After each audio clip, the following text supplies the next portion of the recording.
What's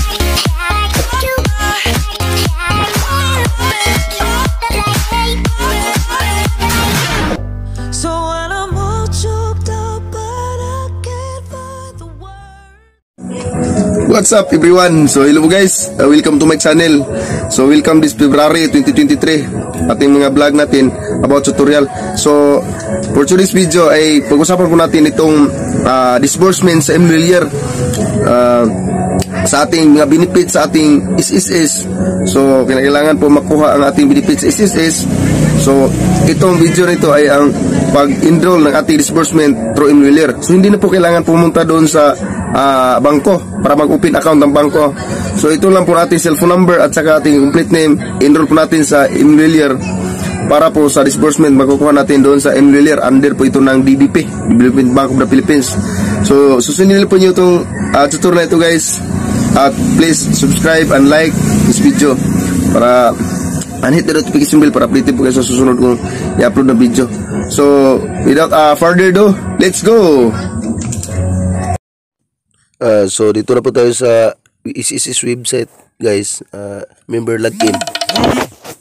Ito na po ating i-click itong X at ito rin X lang po natin to, may lang natin basahin yan. Tapos click po natin dito ang benefits. Tapos under benefits, makikita po dito apply for sickness benefits. At ito na lumalabas guys, click here to update a disbursement account. So itong pinakababa, so click lang po natin ito guys. So i-check lang po natin yan, tapos proceed. Dito makikita natin mayroon itong enrollment, mayroon itong disbursement. So i-click natin itong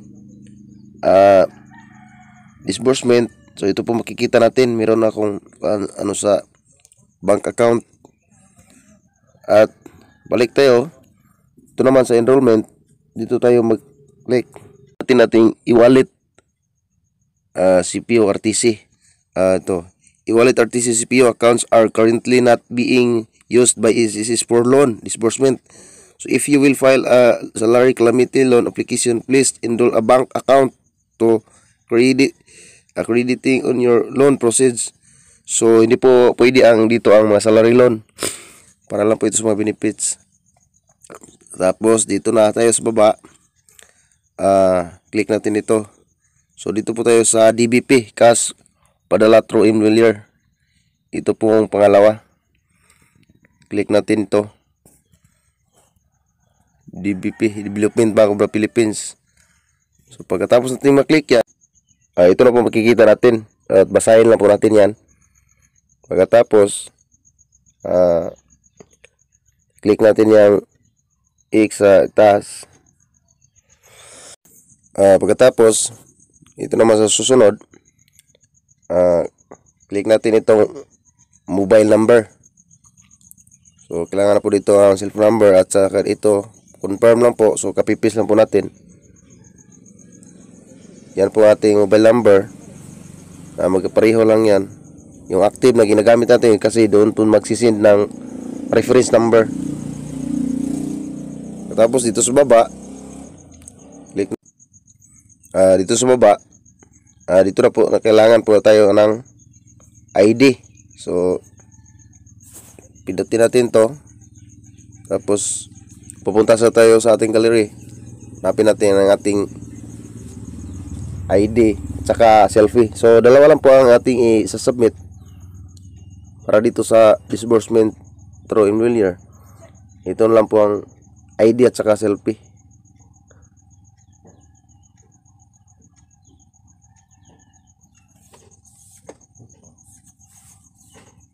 Hanapin natin ang ID.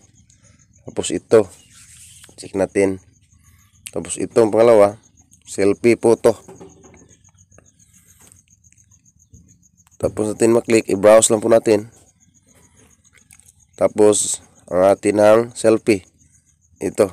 So nakalagay na dito, nilagyan na po ng rename. So makita na po na ito na po na-upload niya. At i-check lang po yung malit na box sa taas, I certify, tapos proceed, next. And then tayo na po natin anong lumabas. At ito na guys, so tapos na po tayong successful na po tayong nag-registered. So maghintay lang po tayo ng email sa SSS kung approve ba o reject para po na success na natin ang ating disbursement account through Emilia. So yan lang po guys, maghintay lang po tayo ng email kung approve ba. Kasi meron kasi mga instance na ma-reject kasi sa pag-submit ng ating proof of identity o yung ating selfie. So dalasan po yan guys. At ito na, i-check natin. So ito na guys, after 24 hours, so may na-receive na po ako na email galing sa SSS. So ito, disbursement account enrollment approved. So yehey, so na-approve na po yung disbursement natin. So inquire lang po tayo doon sa ating reference number. So yan lang po guys.